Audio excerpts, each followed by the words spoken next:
Hello everyone, कैसे हैं आप लोग। आई होप कि आप सभी लोग बहुत अच्छे होंगे। तो दोस्तों, मैं आपका दोस्त प्रवीण सर आप सभी लोगों का स्वागत करता हूं Shashi GS academy and Shashi group of education में।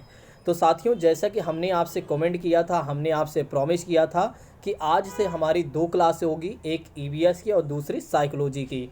ठीक है, तो ईवीएस की क्लास हम आपको पहले से ही प्रोवाइड करा रहे हैं और आज से हमारी जो क्लास होगी वो साइकोलॉजी की भी क्लास होगी। ठीक है, तो साइकोलॉजी की क्लास में मैं आप सभी लोगों का स्वागत करता हूं। आज हम लोग पढ़ेंगे इंट्रोडक्शन वाला पार्ट। आज हम साइकोलॉजी के इंट्रोडक्शन वाले पार्ट को पढ़ेंगे और बहुत बेहतर तरीके से समझेंगे। सबसे पहले आइए बात कर लेते हैं अपने कोर्स के बारे में। ठीक है, फिर उसके बाद शुरू करते हैं अपने टॉपिक को। देखिए, जैसा कि आप सभी लोग जानते हैं कि मैं आपके लिए एक बेहतर कोर्स लेकर आया हूं। यदि आपको क्वालिफाई करना है यूपी टेट को, तो यूपी टेट को क्वालिफाई करने के लिए आपको क्या करना पड़ेगा, शशि जीएस एकेडमी को फॉलो करना पड़ेगा। यदि आप नए हैं तो आप आज से ही फॉलो कर लीजिए, यदि पुराने हैं तो दूसरों को भी बता दीजिए कि वे भी फॉलो करते चलें। आपका भला तो हो, उनका भी भला आपके साथ हो जाए तो वो भी आपको हमेशा धन्यवाद देंगे।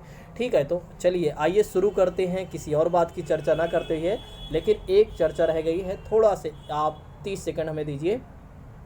देखिए, इसकी वीडियो जो है पूरी यूट्यूब पर फ्री है, लेकिन अगर आपको पीडीएफ चाहिए तो आपको 100 रुपीज़ पे करना पड़ेगा।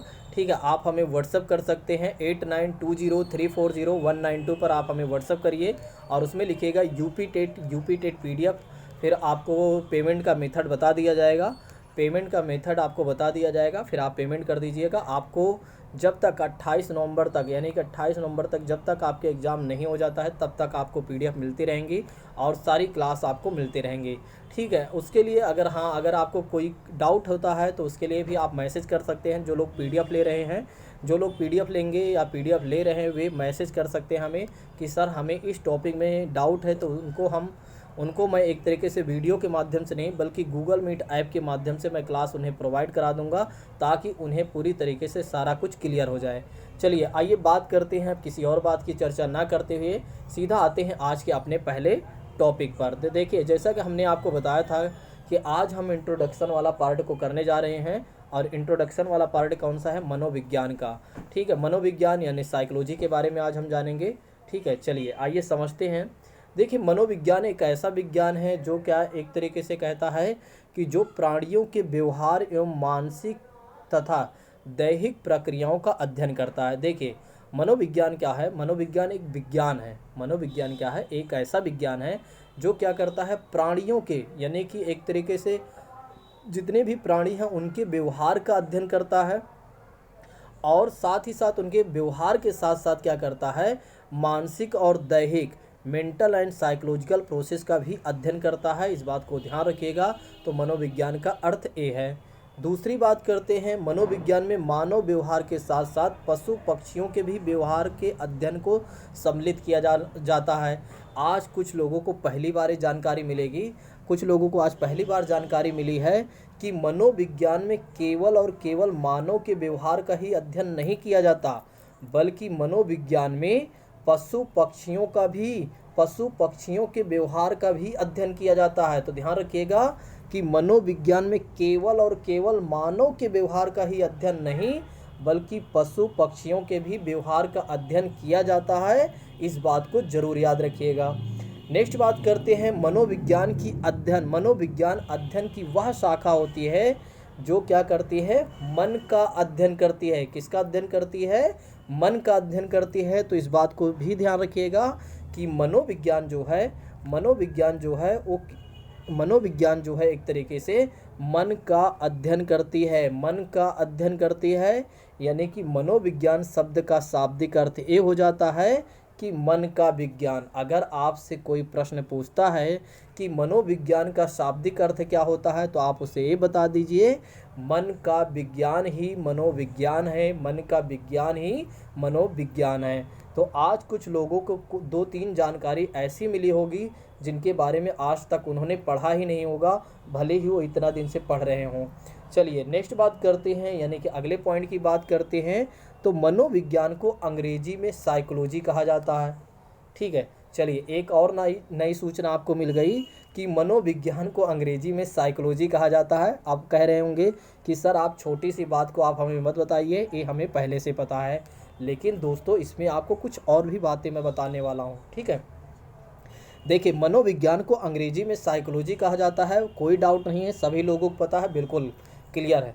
लेकिन साइकोलॉजी शब्द की उत्पत्ति कहाँ से हुई है, साइकोलॉजी शब्द की उत्पत्ति कहाँ से हुई है, इस बात को आप जानते भले ही होंगे, लेकिन आप भूल जाते हैं जब आप एग्ज़ाम में बैठते हैं।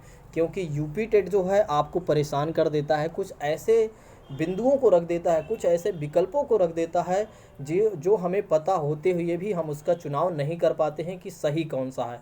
लेकिन आज आप इसको याद कर लीजिए, आज के बाद आप मत भूलिएगा कि साइकोलॉजी शब्द की उत्पत्ति जो है ग्रीक भाषा या यूनानी भाषा के शब्द से हुई है। तो ग्रीक भाषा या यूनानी भाषा के शब्द से हुई है साइकोलॉजी शब्द की उत्पत्ति। और किससे हुई है, साइकी और साइकी तथा लोगोस से मिलकर बनी है। देखिए, साइकोलॉजी जो है दो शब्दों से मिलकर बनी हुई है, साइकोलॉजी जो है दो शब्दों से मिलकर बनी हुई है।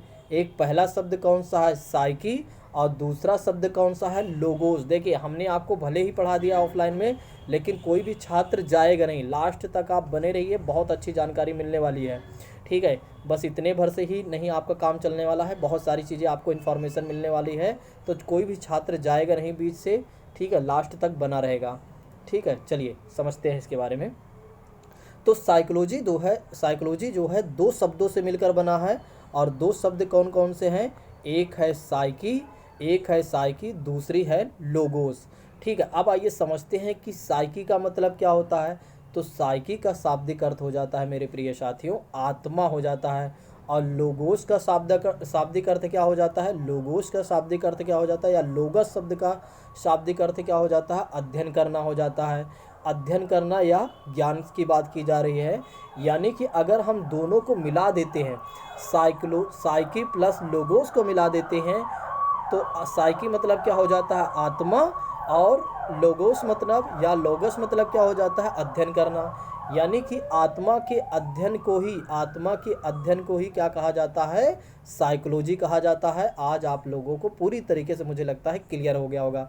जल्दी से कमेंट करके बताइए आप सभी लोग क्लियर हो गया कि नहीं, ठीक। चलिए अब आइए बात करते हैं आत्मा का विज्ञान के बारे में। अब आइए बात करते हैं, यानी कि एक तरीके से मनोविज्ञान को क्रमबद्ध से कैसे इसका विकास हुआ। देखिए, मनोविज्ञान का कैसे विकास हुआ, अब आइए समझते हैं और अच्छे से। देखिए, इसके बारे में यदि बात करते हैं, आत्मा का विज्ञान के बारे में बात करते हैं, तो आत्मा के विज्ञान को या आत्मा के अध्ययन को इंगित करता है। देखिए, आत्मा के विज्ञान यानी साइकोलॉजी शब्द जो है आत्मा के अध्ययन को क्या करता है, आत्मा के अध्ययन को इंगित करता है।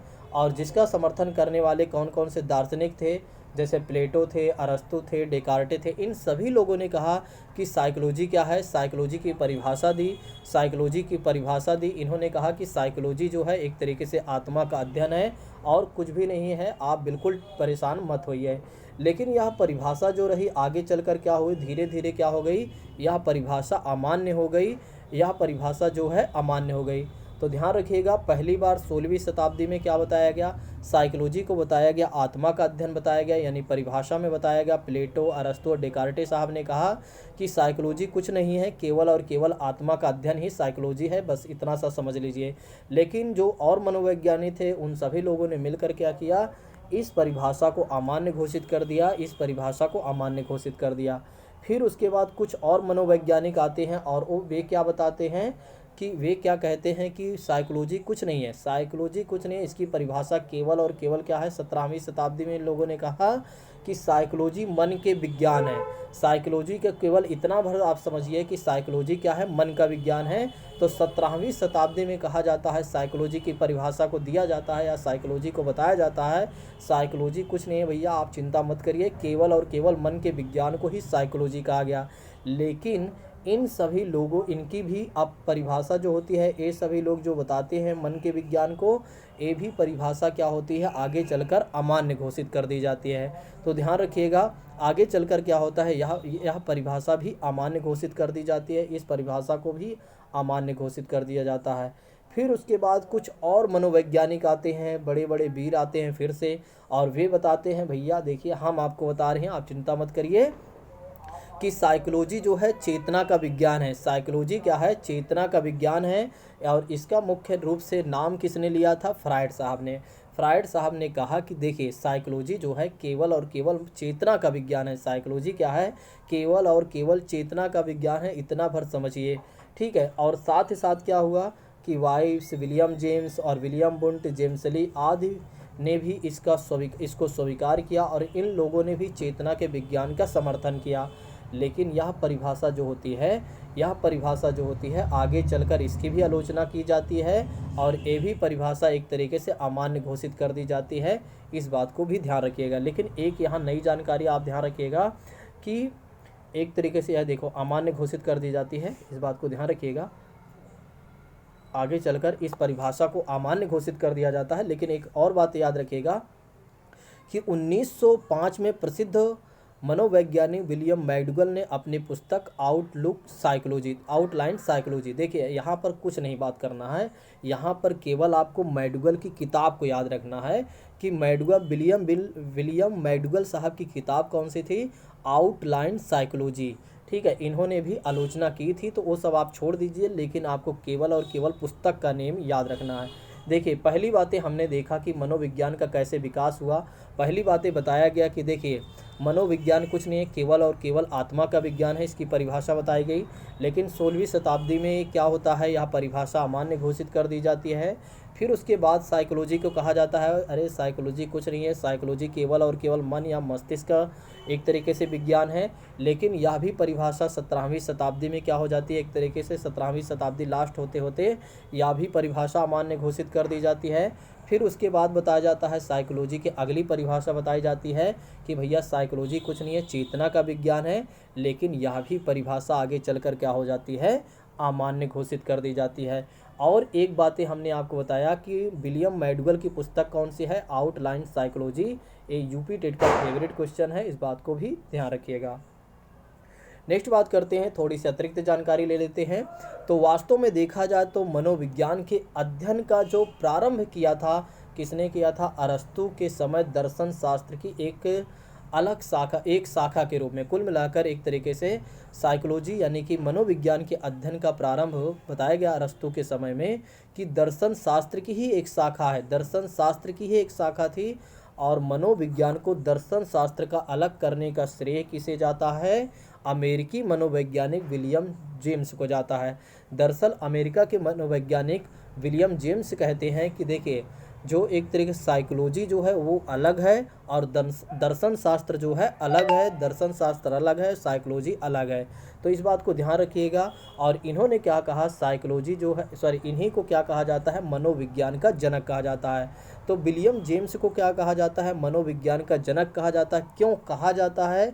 क्योंकि इन्होंने क्या किया था, मनोविज्ञान को और दर्शन शास्त्र को एक शाखा के रूप में जो बताया गया था इसको इन्होंने क्या किया, अलग कर दिया। इन्होंने कहा कि मनोविज्ञान एक तरीके से अलग विषय है और दर्शन शास्त्र जो है एक अलग विषय है। इस बात को ध्यान रखिएगा। इनकी एक पुस्तक है मेरे दोस्तों, इसको भी याद रखिएगा क्योंकि यूपी टेट पुस्तकों से भी एक प्रश्न पूछता है, ठीक है। तो इनकी विलियम जेम्स की एक पुस्तक है और उस पुस्तक को इन्होंने कब लिखा था? एक तरीके से 1890 में, प्रिंसिपल ऑफ साइकोलॉजी। तो प्रिंसिपल ऑफ साइकोलॉजी किसकी पुस्तक है? विलियम जेम्स की है। इस बात को ध्यान रखिएगा, प्रिंसिपल ऑफ साइकोलॉजी किसकी पुस्तक है? विलियम जेम्स की। और अभी एक पुस्तक के नाम हमने आपको बताया कि आउटलाइन साइकोलॉजी की बात करते हैं तो किसकी पुस्तक है? मैकडूगल साहब की है। इसको भी आप याद रखिएगा, विलियम मैकडूगल, ठीक है। विलियम जेम्स अलग हैं, विलियम मैकडूगल अलग हैं। इस बात को दोनों बातें याद ध्यान रखिएगा और दोनों लोगों की अलग अलग बातें हैं, ठीक है। भूलिएगा नहीं, फिर नहीं बाद में आप क्या कहें, सर आपने तो हमें गलत बता दिया। हमने आपको सही समझाया है, बस आप गलत मत करिएगा। चलिए नेक्स्ट पॉइंट की बात करते हैं। 20वीं शताब्दी आती है और 20वीं शताब्दी में मनोविज्ञान की परिभाषा को पूरी तरीके से बदल दिया जाता है और बताया जाता है मनोविज्ञान जो है केवल और केवल एक तरीके से व्यवहार का विज्ञान है। और यही परिभाषा आज भी प्रचलित है और ये परिभाषा आज भी प्रचलित है और इसी को मान लिया गया और इसका समर्थन अन्य मनोवैज्ञानिकों ने भी कर दिया, जैसे वुडवर्थ साहब, स्किनर साहब, मैकडॉगल साहब और थॉर्नडाइक साहब। इन सभी मनोवैज्ञानिकों ने भी इसका समर्थन कर दिया कि मनोविज्ञान कुछ नहीं है। मनोविज्ञान क्या है? केवल और केवल एक तरीके से व्यवहार का विज्ञान है, व्यवहार का विज्ञान है। इस बात को ध्यान रखिएगा। तो हमने आपको क्या क्या समझा दिया है, एक बार जल्दी से रिवीजन कर लेते हैं, मात्र 1 मिनट से भी कम समय में, ठीक है, ताकि आपको पूरी तरीके से क्लियर हो जाए। हमने आपको बताया कि मनोविज्ञान जो है एक तरीके से मनोविज्ञान के अंतर्गत क्या होता है कि प्राणियों के व्यवहार और मानसिक दैहिक क्रियाओं का अध्ययन किया जाता है। फिर उसके बाद हमने आपको बताया था कि मनोविज्ञान में केवल और केवल मानव के ही व्यवहार का अध्ययन नहीं किया जाता है, बल्कि पशु पक्षियों के भी व्यवहार का अध्ययन किया जाता है। और मनोविज्ञान को एक तरीके से क्या कहा गया है? मन का विज्ञान कहा गया है। मनोविज्ञान के शाब्दिक अर्थ को क्या बताया गया है? मन का विज्ञान बताया गया है। और मनोविज्ञान को अंग्रेजी में क्या कहा गया है? साइकोलॉजी कहा गया है। और साइकोलॉजी जो है ग्रीक भाषा से मिलकर बनी है, ग्रीक या यूनानी के 2 शब्दों से मिलकर बनी है, एक साइकी, दूसरा लोगस या लोगोस से।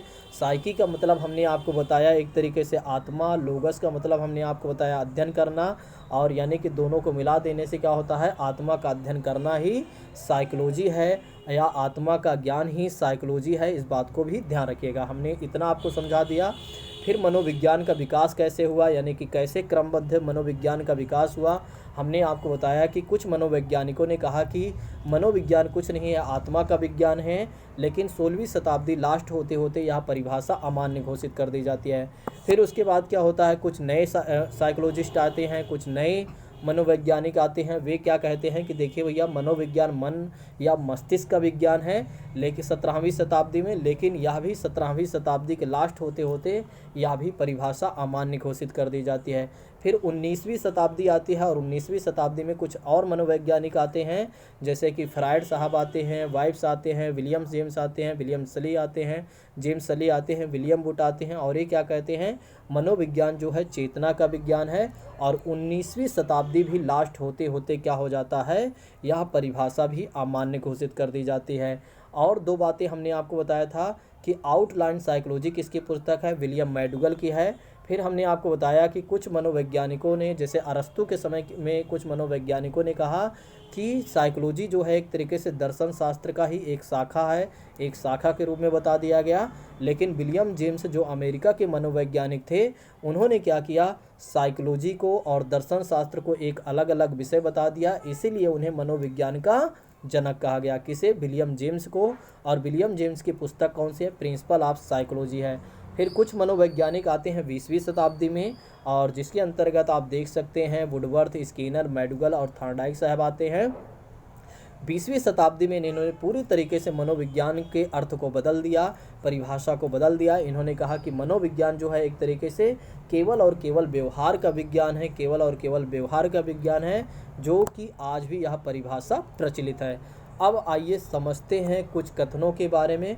कुछ साइकोलॉजिस्ट जिन्होंने कथन कहे हैं, कुछ कथन कहा है बालक के संदर्भ में। अब आइए समझते हैं इसके बारे में। जैसे कि वाटसन साहब हैं, वाटसन साहब ने कहा कि तुम मुझे एक बालक दो, मैं उसे वो बना सकता हूँ जो मैं बनाना चाहता हूँ। तो वाटसन साहब के इस कथन को याद रखिएगा। इन्होंने क्या कहा कि तुम मुझे एक बालक दो, मैं वो उसे बना सकता हूँ जो मैं बनना चाहता हूँ, याद रखिएगा। और वुडवर्थ साहब ने क्या कहा कि वुडवर्थ साहब ने क्या कहा कि मनोविज्ञान ने सर्वप्रथम अपनी आत्मा का त्याग किया, फिर मन व मस्तिष्क का त्याग किया, फिर चेतना का त्याग किया, और आज जो एक तरीके से मनोविज्ञान व्यवहार को विधि रूप से स्वीकार कर लिया गया। तो वुडवर्थ साहब ने पूरी परिभाषा को ही बता दिया है, वुडवर्थ साहब ने पूरी परिभाषा को ही बता दिया है कि कैसे मनोविज्ञान जो है व्यवहार का विज्ञान हुआ, कैसे मनोविज्ञान को मन का व्यवहार माना गया, व्यवहार का विज्ञान माना गया। इन्होंने पूरी अच्छे तरीके से एक तरीके से हमें समझा दिया। ठीक है, दोनों लोगों की बातों को ज़रूर याद रखिएगा। और नेक्स्ट तीसरे साइकोलॉजिस्ट हैं, ये क्या कहते हैं कि मनोविज्ञान जो है व्यवहार व आचरण का विज्ञान है। मनोविज्ञान जो है व्यवहार व आचरण का विज्ञान है, इस बात को याद रखिएगा। आई होप कि आप सभी लोग समझ गए होंगे। अगर समझ गए हैं तो जल्दी से लाइक कर दीजिए।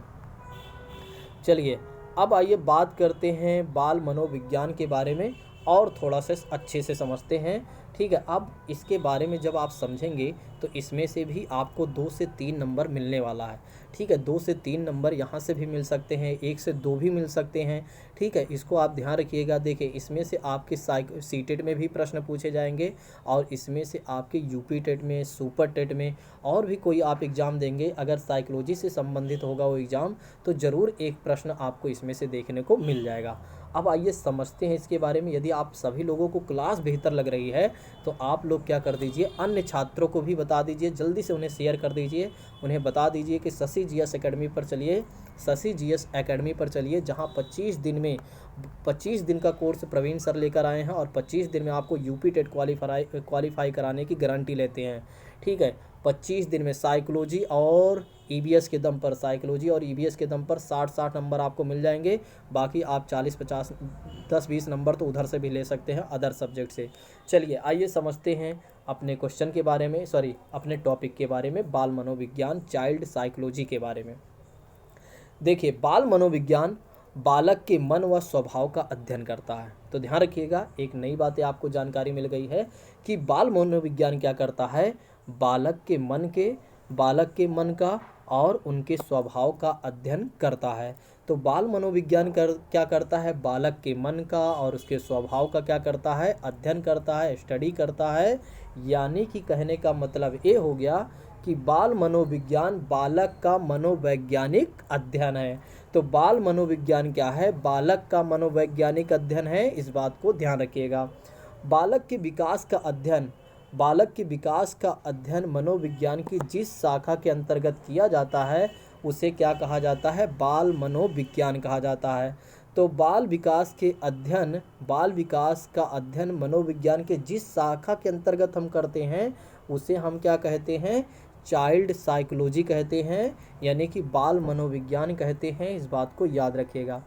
नेक्स्ट बात करते हैं कि जब उसके अध्ययन का क्षेत्र विस्तृत हुआ तब बताया गया कि यानी कि गर्भावस्था से किशोरावस्था या परिपक्व अवस्था होने लगा, और आजकल बाल मनोविज्ञान को क्या कहा गया है, बाल विकास कहा जाता है। देखिए, अब क्या कहा जाता है, बाल मनोविज्ञान नहीं कहा जाता है बल्कि बाल विकास कहा जाता है। आपने देखा होगा बहुत सारी किताब में क्या लिख कर आता है, अब बाल मनोविज्ञान के जगह पर बाल विकास लिख कर आता है। बहुत सारी किताब को आप देख सकते हैं जो ऑथेंटिक बुक होंगी उसमें ज़रूर आपको बाल मनोविज्ञान की जगह पर बाल विकास लिखा मिलेगा। ठीक है, तो आजकल बाल मनोविज्ञान कोई नहीं कहता बल्कि बाल विकास कहने लगे हैं। नेक्स्ट बात करते हैं कि बाल मनोविज्ञान के द्वारा बालक के मन व व्यवहारों को भली भांति हम समझ सकते हैं। देखिए, बाल मनोविज्ञान के माध्यम से बालक के क्या मन में चल रहा है, उसका किस तरह से व्यवहार है, उसको हम बहुत ही भली भांति से समझ सकते हैं। और बालक की स्मृति का कितना विकास हुआ, यानी कि उसके माइंड का कितना विकास हुआ, और जीवन काल परिस्थिति से बालक ने क्या क्या प्रेरणाएं ग्रहण की, प्रेरणा मतलब मोटिवेशन ग्रहण किया या बातें ग्रहण की, आदि प्रश्न का उत्तर ढूंढने से हमें क्या हमें कहाँ से प्राप्त होता है, बाल मनोविज्ञान से प्राप्त होता है। और यही जो है बाल मनोविज्ञान का उद्देश्य है। तो बाल मनोविज्ञान का उद्देश्य ये है कि बच्चे के माइंड में कितना विकास हुआ, यानी कि उसका स्मृति का कितना विकास हुआ, उसके जीवन काल परिस्थिति में उसे क्या क्या प्रेरणाएं मिली और किन प्रेरणाओं का उसने अध्ययन किया, और इन सभी का जब हम प्रश्नों का उत्तर ढूंढ लेते हैं या ढूंढते हैं, वही है बाल मनोविज्ञान का उद्देश्य है। तो इतनी बातें अगर आपको याद रखना चाहें तो याद रखें, नहीं वैसे मैं समझा दे रहा हूँ, बस समझ लीजिए। ठीक है, लेकिन यहाँ पर एक बात ज़रूर याद रखिएगा, आजकल लोग बाल मनोविज्ञान के जगह पर क्या कहते हैं, बाल विकास कहते हैं। वैसे अगर आप बाल मनोविज्ञान भी कहेंगे तो कोई गलत नहीं करेगा। ठीक है, नहीं तो सोचो कि कोई गलत करने वाला। देखिए, बाल मनोविज्ञान जो है 2 शब्दों से मिलकर बना है, एक तो बाल से, दूसरा मनोविज्ञान से। और बाल का अर्थ क्या हो जाता है, बालक हो जाता है, और मनोविज्ञान का अर्थ क्या हो जाता है, मन के विज्ञान से हो जाता है। यानी कि कहने का मतलब ये हो जाता है कि बाल मनोविज्ञान से तात्पर्य ये हो जाता है, बालक के मन तथा व्यवहार का अध्ययन करना ही बाल मनोविज्ञान हो जाता है या बाल मनोविज्ञान कहा जाता है। चलिए अब आइए समझते हैं बाल विकास का इतिहास कैसे है। बाल विकास के इतिहास के बारे में आइए समझ लेते हैं। बाल विकास का इतिहास, ठीक है, अगर आप लोगों को क्लास बेहतर लग रही है तो आप लोग एक तरीके से लाइक ज़रूर कर दीजिएगा। चलिए अब आइए समझते हैं बाल विकास का इतिहास के बारे में। देखिए बाल विकास बाल मनोविज्ञान का आधुनिक या विस्तृत रूप है। बालक की शारीरिक हो, मानसिक हो या बौद्धिक, भावनात्मक, सामाजिक आदि पक्षों में क्या होता है, परिपक्वता का होना ही बाल विकास कहलाता है। देखिए बालक में क्या है, एक तरीके से बालक की शारीरिक हो या शारीरिक की बात करें या मानसिक की बात करें या बौद्धिक की बात करते हैं या भावनात्मक की बात करते हैं या सामाजिक की बात करते हैं, आदि पक्षों में जो मैच्योरिटी आती है उसे ही क्या कहा जाता है, बाल विकास कहा जाता है। उसे ही क्या कहा जाता है, बाल विकास कहा जाता है। ये सब समझते चलिए। देखिए कुछ चीज़ें क्या होती हैं पॉइंट में, यानी कि टू द पॉइंट याद नहीं रखना होता है, कुछ बातें हमें समझना भी चाहिए, ताकि अगर कोई प्रश्न ऐसा आ जाए जिसको हमें हल करने में समस्या हो, तो अगर हम थ्योरी वाली बातें या हम कुछ कहानी को याद रखेंगे तो उसको इंटरलेट करके सॉल्व कर सकते हैं। ठीक है, मतलब एक इधर उधर लगा के अपना दिमाग क्वेश्चन को सॉल्व कर सकते हैं। यदि आपको कुछ भी नहीं पता रहेगा, केवल और केवल फैक्ट पता रहेगा, तो फैक्ट एक बार आप भूल गए तो थ्योरी वाले से आप जोड़ नहीं पाएंगे। तो कम से कम आपको जोड़ते आना चाहिए, इसलिए मैं इन सब सारी चीज़ों को भी बता दे रहा हूँ। देखिए इंट्रोडक्शन पार्ट में सब कुछ सीखना चाहिए, ठीक है, इसीलिए उसे बोला जाता है इंट्रोडक्शन पार्ट। चलिए 17वीं शताब्दी तक बालक के विकास के अध्ययन का कोई महत्व नहीं दिया जाता था। दरअसल क्या हुआ कि 17वीं शताब्दी तक लोग बालक के विकास के अध्ययन को उतना ज़्यादा महत्व नहीं देते थे। लेकिन क्या हुआ कि प्राचीन काल से कई दार्शनिक ऐसे भी थे जो एक तरीके से बालक के विकास के अध्ययन के लिए निरंतर प्रयास करते रहे थे। दरअसल क्या हुआ कि 17वीं शताब्दी तक हमें दिखता नहीं था कि हाँ बालक के विकास का अध्ययन किया जा रहा है, यानी कि बालकों के विकास के अध्ययन के बारे में लोग महत्व दे रहे हैं, या बालकों के विकास के अध्ययन को लोग एक तरीके से समझ रहे हैं कि कैसे बालक का जन्म होने के बाद किन किन परिस्थितियों से गुजरता है और कौन कौन सी एक्टिविटी होती है, कब क्या होता है। लेकिन वहीं पर एक तरीके से कुछ दार्शनिक थे जो अप्रत्यक्ष रूप से अपने अध्ययन में लगे हुए थे। ठीक है, ऐसा नहीं था कि कोई भी इनके बारे में नहीं सोच रहा था। कुछ लोग सोच रहे थे लेकिन वे सामने नहीं आ रहे थे। वे सोच रहे थे कि जब तक ये पूरी तरीके से प्रमाणित नहीं हो जाता सारी चीज़ें, तब तक बाहर आने से कोई फ़ायदा नहीं है। देखिए आप जानते हैं कि जब तक सिलेक्शन नहीं हो जाता है तब तक कोई भी व्यक्ति हमारी बातों को नहीं सुनता। हम कितना भी कह लें कि ये कर लो वो कर लो या हमें ये हैं वो हैं, हमारी बातों को नहीं ध्यान देते हैं कोई भी व्यक्ति। ठीक है, लेकिन हाँ जब आप सेलेक्ट हो जाते हैं तब ज़रूर सभी व्यक्ति ध्यान देते हैं। चलिए एक अतिरिक्त जानकारी है यहाँ पर लेते चलिए। जीन पियाजे जो थे स्विट्ज़रलैंड के थे। इन्होंने क्या किया, बाल मनोविज्ञान पर सर्वाधिक पुस्तकें लिखी, यानी 32 पुस्तकों की रचना की। ठीक है, एक बात को ध्यान रखिएगा, अगर आपके एग्जाम में यहाँ प्रश्न पूछ लेता है कि ऐसा कौन सा मनोवैज्ञानिक था जिसने बाल मनोविज्ञान पर सबसे ज़्यादा पुस्तकों की रचना की या लिखी, तो वे थे जीन पियाजे साहब। और जीन पियाजे साहब कहाँ के थे, स्विट्ज़रलैंड के थे। इस बात को भी ध्यान रखिएगा। और इनमें से सबसे प्रमुख पुस्तक जो थी इनकी, सबसे प्रमुख पुस्तक थी वो language and thought of the child. इसको ज़रूर याद रखिएगा। अभी तक हमने 3 पुस्तक के नाम आपको बता दिया है मेरे प्रिय साथियों। हाँ, इसको बाद में आप वीडियो को जब लाइव ख़त्म हो जाएगा तो उसके बाद आप क्या करिएगा, इन तीनों पुस्तकों के नेम एक जगह पर मेंशन करके लिख लीजिएगा। ठीक है, यानी कि आगे पीछे करके आप देख लीजिएगा और पुस्तक को लिख लीजिएगा। चलिए कल की क्लास में हम देखेंगे बाल मनोविज्ञान या बाल विकास में क्या अंतर है, इसके बारे में हम कल देखेंगे, यानी नेक्स्ट आने वाली क्लास में हम देखेंगे। ठीक है, आज की क्लास को हम यहीं पर स्थगित करते हैं। Thank you so much. यदि आपको क्लास बेहतर लग रही है तो क्लास के लास्ट में ज़रूर आप कमेंट करिएगा। ठीक है, थैंक यू सो मच। जय हिंद दोस्तों।